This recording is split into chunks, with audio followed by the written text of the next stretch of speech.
Hello, it's Tokofaji Mbese. Hope you're having a fantastic day.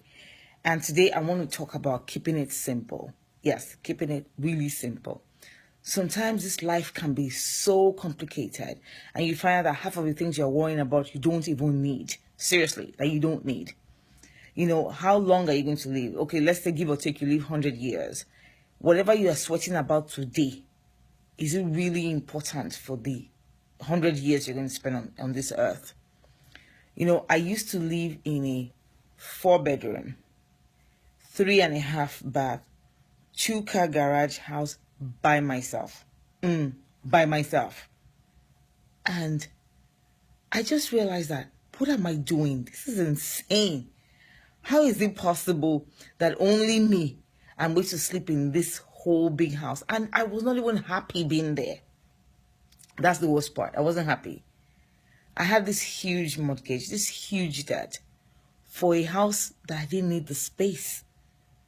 I was making my own life too complicated.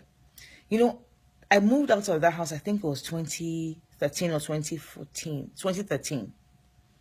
And eventually I spent 2 years in a studio apartment. For those of you who are not in America, you might not know what a studio is, but please go look it up. A studio apartment is not even room and parlor. It is the room and the parlor, they are the same. The only place where there's a door is the bathroom. And every time I look back at such a difference, I wonder where I kept all my stuff. All the stuff that was in the big house. Where did I keep it when I lived in the studio? I realized that I gave so much of it away because I didn't even need any of that to start with. And the 2 years I spent in that studio, I was very happy. You find yourself thinking about things like, oh, what if people come and visit me? Where are they going to sleep? What if people, come and say, have dinner at my house? Where are they going to sit? In the 2 years that I lived in the studio, people actually came to visit me. People actually slept over, and we were happy.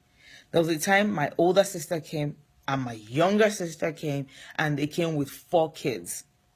And we stayed in that house for 2 weeks, and we were happy. We had the best vacation. I had another time when a friend came with 3 kids. We were happy. My brother came with his wife and 2 kids, and we all stayed in that studio, and we were happy. If we stayed in the 3-level, 4-bedroom, 3.5-bath house, we might not even have had time to see ourselves and have conversations with ourselves. And look, when it's all said and done, when I die, I cannot stay in more than a 6x6 place on the ground. I remember going to Lagos when my dad died. And by the time I got there, he had been buried. This man who owned this huge house, as well as other houses, only had a small space in one of the houses. And in fact, he's lucky that he had a space in the house and not a public cemetery. Yeah, there was the option to take him to a public cemetery. Eventually, he's in a 6x6 in the house in Lagos. Everything he had worked for, everything he had sweated for, everything he had bragged about, may God forgive him and may God forgive all of us. It's over. It's done. It's done.